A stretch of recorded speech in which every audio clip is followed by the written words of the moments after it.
자, 우리가 지난달 말 11월 30일부로 기준금리가 1.5%에서 1.75%로 올라갔습니다.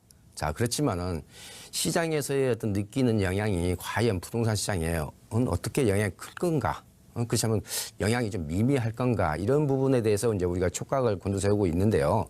자, 그렇지만은 기준금리 인상은 어느 정도 예견됐던 사항입니다.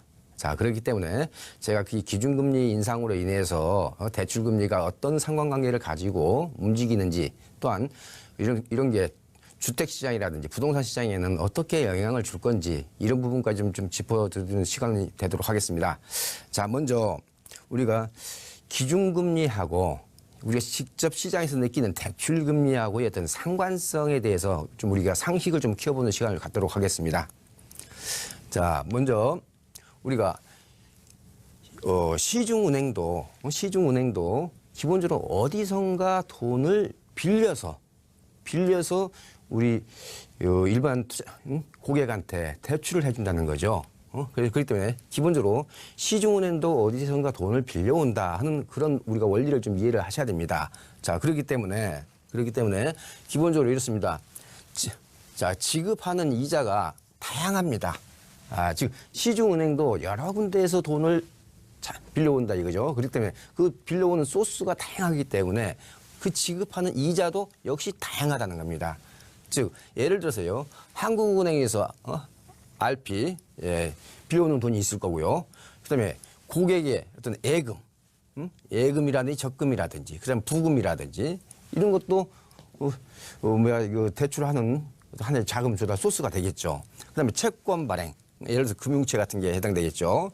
그다음에 양도성 예금 증서, 우리가 흔히 말하는 CD라고 그러죠. 자, 이런 첫 번째 원리는 시중은행도 돈을 빌려오는 소스가 다양하고 그 소스별로 지급하는 이자도 다양하다 하는 것을 첫 번째 우리가 알 필요가 있겠고요.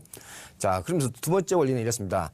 이런 시중은행도 돈을 빌릴 때 이자를 지급을 하는 거죠. 지급을 하는데, 자, 대신 우리에게 돈을 빌려줄 때는 그 지불하는 이자보다도 플러스 알파가 된다는 거죠. 자, 그래서 다양한 소스로 빌려오면서 다양한 이자가 지급이 된다. 그렇지만은 시중은행은 또 일반 대출자한테는 거기에다가 플러스 알파를 한다. 이게 이 두 번째 원리가 되겠습니다. 자, 그러면서 이번에 이제 한국은행이 11월 30일에 올렸다는 기준금리. 기준금리란 게 뭐냐? 기준금리의 정의부터 좀 말씀 좀 드리도록 하겠습니다. 이렇습니다. 한국은행이 아주 짧은 기간 동안, 여기서 짧은 기간 동안이라는 것을 꼭 아실 필요가 있습니다. 시중은행에 돈을 빌려주고 받을 때 지급받는 이자가 바로 기준금리가 되겠습니다. 그게 바로 이번에 1.5%에서 1.75%로 올렸다는 얘기고요. 지금 그러면서 지금 미국의 기준금리보다 아직도 우리가 역전되어 있는 상황이 되겠죠. 자, 그래서 기준금리가 낮아지면 낮아질수록 시중은행이 한국은행한테 지불하는 이자가 줄어들어서 우리의 대출금리는 낮아지겠죠. 또 역으로 기준금리가 올라가면 올라갈수록 한국은행에 지불하는 이자가 높아지면서 우리가 지급하는 대출금리에 대한 이자도 높아지겠죠. 상관성이 있습니다. 상관성이 있는데 여기서 바로 정비례하느냐, 이 부분에 대해서는 퀘스천입니다. 즉 바로 정비례하지 않는다는데 문제가 있습니다. 자, 우리가 기준금리를 2.5%가 쭉 그렇게 당분간 유지가 됐었죠. 그래서 이제 11월 30일에 올렸단 말이죠. 그럼 그 사이에 우리가 흔히 말하는 가상금리라고 하는 코픽스는 쭉 올랐다가 쭉 떨어졌다가 또 최근에 이렇게 올라가는 추세입니다. 자, 이런 고점이 금년 5월이었죠. 자, 즉 기준금리가 변동이 없어도 대출금리는 변동이 있다는 거죠. 따라서 정비례하지는 않는다. 그렇지만은 상관성은 굉장히 밀접하다는 것을 우리가 알 필요가 있겠습니다. 자, 그러면은 우리가 그러면 시장금리란 건 뭐냐? 그렇다면 기준금리의 정의는 그랬고, 자, 시중은행도 여러 가지 아까 소스 상품별로 통해서 돈을 빌려온다 이거죠.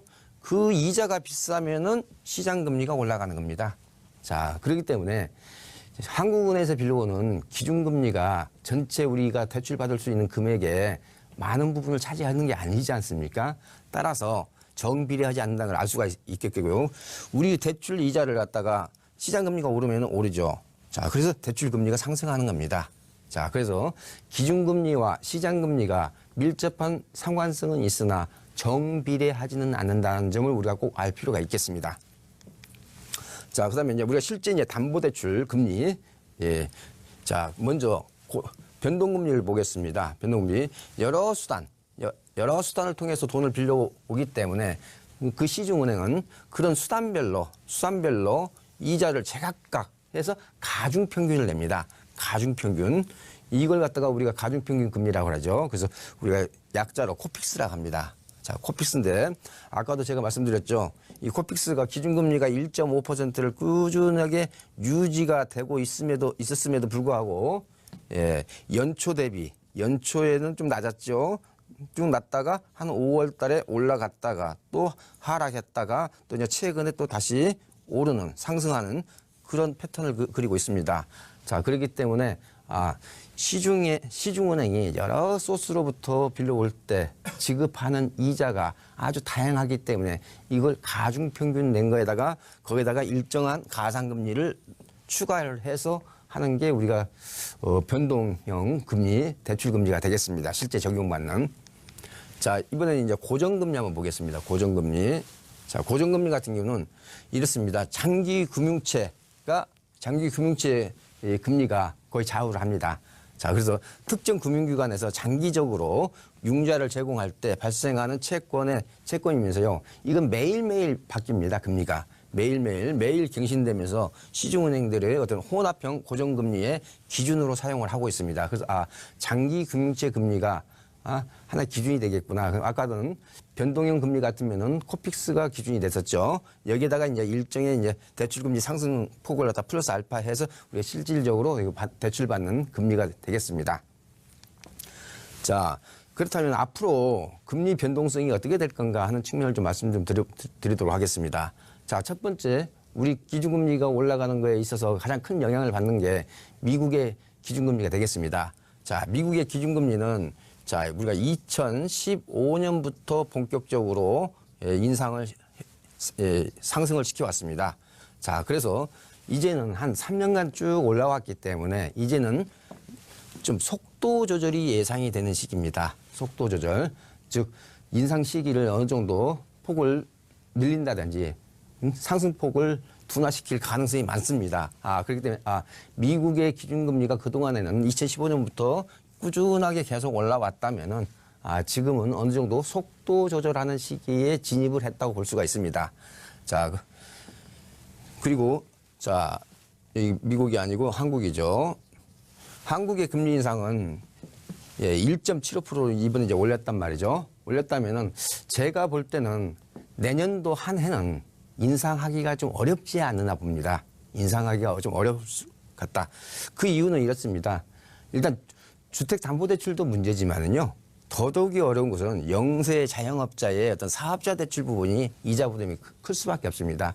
즉 내수 경기하고 밀접한 관계가 있다 보니까 이번에도 한국은행이 많은 딜레마에 있었던 것은 사실은 주택담보대출의 어떤 부실 채권화보다도 오히려 영세 자영업자의 사업자 대출의 어떤 부실 채권화가 더 염려됐기 때문에 그랬던 거고요.